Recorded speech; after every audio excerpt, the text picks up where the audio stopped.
Hello everyone, नमस्ते। आज मैले हजुरहरूको लागि वर्षभरि राखेर खान मिल्ने आँपको गुलियो अचारको रेसिपी लिएर आएकी छु।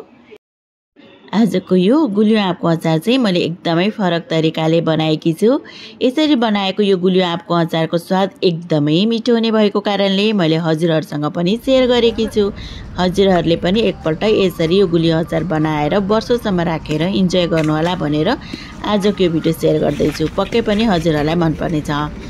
गुलियो अचार बनाउनको लागि हामीलाई काँचो आँप चाहिन्छ। आँप लिनको लागि चाहिँ मैले बगैँचामा गएकी छु। हजुरहरूले मार्केटबाट अथवा यसरी बगैँचाबाटै ताजा आँप चाहिँ लिएर आउन सक्नुहुन्छ। आँप चाहिँ एकदमै फ्रेस भयो भने हाम्रो अचार एकदमै राम्रो बन्छ। आँपलाई मजाले पखालिसकेपछि आँपमा भएको जम्मै पानी मैले चाहिँ पंखाको हावामा राखेर सुकाएकी छु।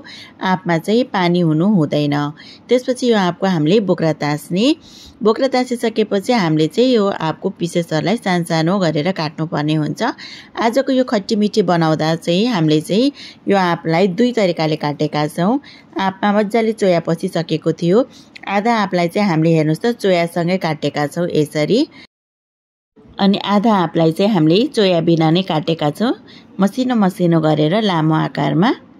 यसरी दुई तरिकाले काटेर आँपको गुलियो अचार बनाउँदा चाहिँ सानो काटेको आँप चाहिँ गलेर लेदो हुन्छ अनि एकदमै खट्टी मिठीको स्वाद आउँछ भने कुनै पिस चाहिँ सिङ्गै हुन्छ, त्यो खाँदा पनि एकदमै मजा आउँछ।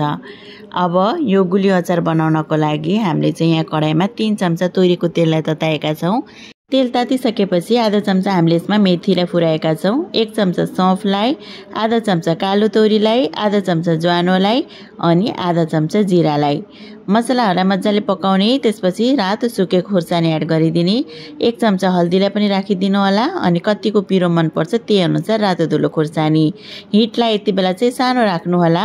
मसलाहरूलाई मजाले चलाउने। मसलाहरू पाकिसक्यो। अब चाहिँ हामीले यसमा आँपलाई राख्दैछौँ।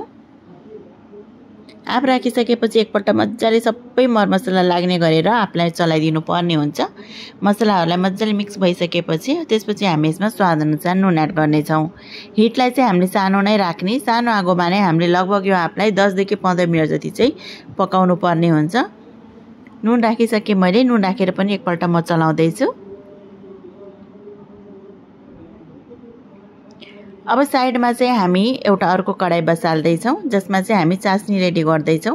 मैले चाहिँ यसमा चिनी एड गरेँ। चिनी चाहिँ मैले लगभग 1 केजी राखेकी छु। ल हेर्नुहोस् त, 1 केजी पुरै प्याकेट नै मैले यसमा एड गरेँ।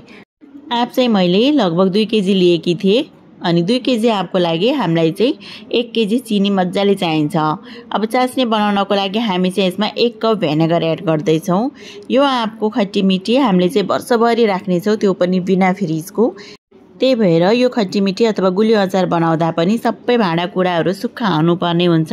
साथै यसमा पानी युज गर्नु हुँदैन। त्यही भएर मैले यसमा भेनेगर एड गरेकी छु। अनि आँप पकाउँदा पनि हामीले आँपलाई छोपेर पकाउनु हुँदैन, खुलामै हामीले पकाउने हो। यता हाम्रो चास्नी पाक्दै गर्छ। चास्नीलाई पनि हामीले सानो आगोमा नै पकाउने। यता हामीले आँपलाई पनि सानो आगोमा नै पकाउँदैछौँ। बेलामा यो आँपलाई चलाउन चाहिँ भुल्नु हुँदैन। हाम्रो आँप चाहिँ लगभग नरम भइसकेको छ। यो ठिक्कको पाकिसक्यो। अब चाहिँ हामीले यसमा चास्नी एड गर्नुपर्ने हुन्छ। बाँकी आँप चाहिँ चास्नीमा पाक्छ अनि हाम्रो यो गुलियो अचार एकदमै स्वादिलो बन्छ। यता हाम्रो चास्नी पनि रेडी भइसकेको छ। एकपल्ट मजाले चलाइदिउँ अनि यो तातो चास्नी चाहिँ हामी आँपमा राख्नेछौँ। यसरी चास्नी बनाएर आँपको गुलियो अचार बनायो भने यो गुलियो अचारको चाहिँ सेल्फ लाइफ पनि बढ्छ। साथै यसको स्वाद त यस्तो मिठो हुन्छ नि।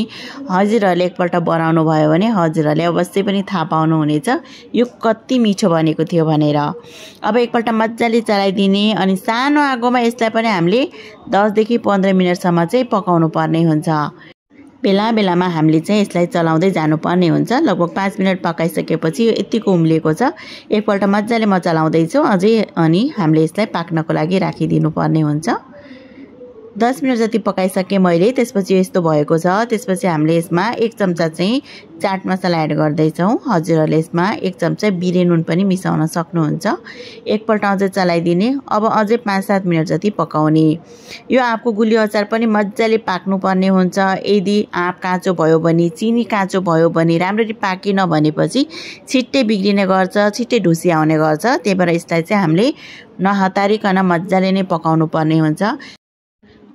अनि हाम्रो यो खट्टी मिठी अथवा गुलियो अचार रेडी भयो कि भएन भनेर चेक गर्नको लागि अलिकति यो झोल चाहिँ प्लेटमा राख्ने अनि यसलाई चाहिँ हल्का सेलाउन दिने। त्यसपछि 2 औँलाको बीचमा राखेर यसरी चेक गर्ने। यसमा हल्का एक तारे बन्न थालेको हुनुपर्ने हुन्छ। ल हेर्नुस् त हल्का हल्का यो एक तारे बन्न थालिसकेको छ, यानी कि हाम्रो यो खट्टी मिठी बनेर रेडी भएको छ। 2 तारे चाहिँ हुँदासम्म नपकाउनु होला, धेरै पाके भने पनि हाम्रो यो खट्टी मिठी चाहिँ एकदम हार्ड बन्न जान्छ।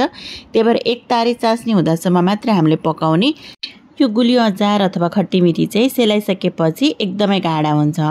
ल हेर्नुस् त हाम्रो यो खट्टी मिठी एकदमै सेलाइसकेको छ। हाम्रो यो खट्टी मिठी हजुरहरूले देख्न सक्नुहुन्छ कतिको गाढा बनेको छ त भनेर। अब चाहिँ हजुरहरूले यसलाई एयरटाइट कन्टेनरमा राखेर 1 वर्षसम्मको लागि स्टोर गरेर राख्न सक्नुहुन्छ। तर खट्टी मिठी चाहिँ कम्प्लिटली सेलाउनु होला अनि मात्रै एयरटाइट कन्टेनरमा एड गर्नु होला। यसलाई चाहिँ हामीले फ्रिजमा राख्नु पर्दैन, रुम टेम्परेचरमा राखेर हजुरहरूले यसलाई इन्जोय गर्न सक्नुहुन्छ।